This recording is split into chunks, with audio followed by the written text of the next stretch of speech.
Well, in business tonight, a senior Inter-American Development Bank, or IDB official, believes solutions to some of the economic challenges facing Barbados and the Caribbean can be found by improving institutional infrastructure.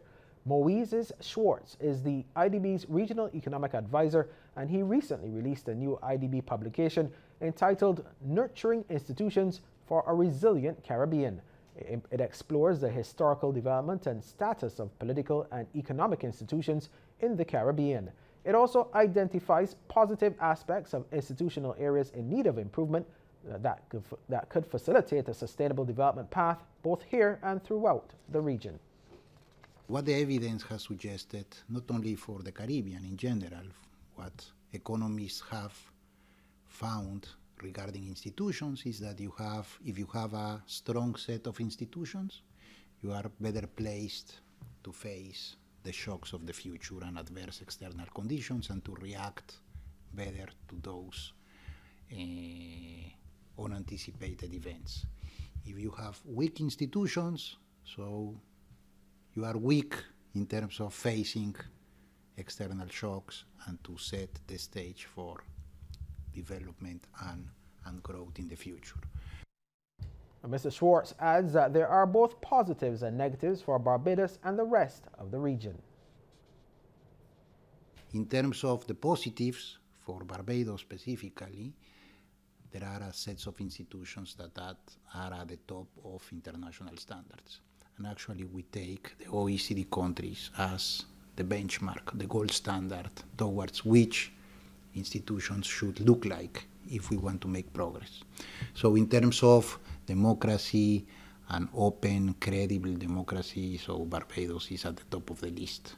In terms of the rule of law, in terms of the administration of justice, so those are institutions that compare very well for Barbados in comparison to other countries in the world. Barbados needs to adopt and create scalable, relevant technological solutions to the issues it faces. This was the message of Executive Director of the Barbados Coalition of Service Industries, Graham Clark, as he welcomed the participants to today's BIMTech Digital Forum at Sweetfield Manor. He believes Barbados must create a planning and development strategy that builds from the ground up. From our communities and from our parishes, and one that enjoys wide participation of our people. We need an inclusive strategy and not one that excludes people based on perhaps where they live or what school they've been to or who they're connected to. I sometimes feel when it comes to national economic planning and development that we are a little too segregated and we need to be a lot more integrated. Meanwhile, Director in the Department of Economic Development of the Executive Secretariat for the Integral Development Organization of American States, Dr. Maurice Robert, says the island needs to address the skills gap urgently. 65% of children entering primary school today will ultimately be working in completely new types of jobs that do not yet exist. Even old jobs will look very different in workplaces transformed by technology, changing demographics, and globalization. Time now to take a look at how stocks traded on selected exchanges across the region. We get started in Jamaica, where Carreras Limited was the volume leader with 4,106,737 units at $9 each. And they were followed by JMMB Group 7.25%, VRJMD, and NCB Financial Group Limited.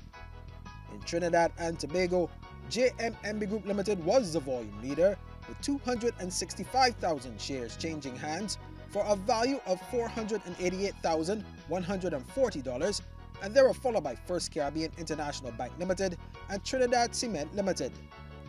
And here in Barbados, Banks Holdings Limited was the volume leader, trading 1,320 shares at $4.85 each, and they were followed by Goddard Enterprises Limited and JMMB Group Limited.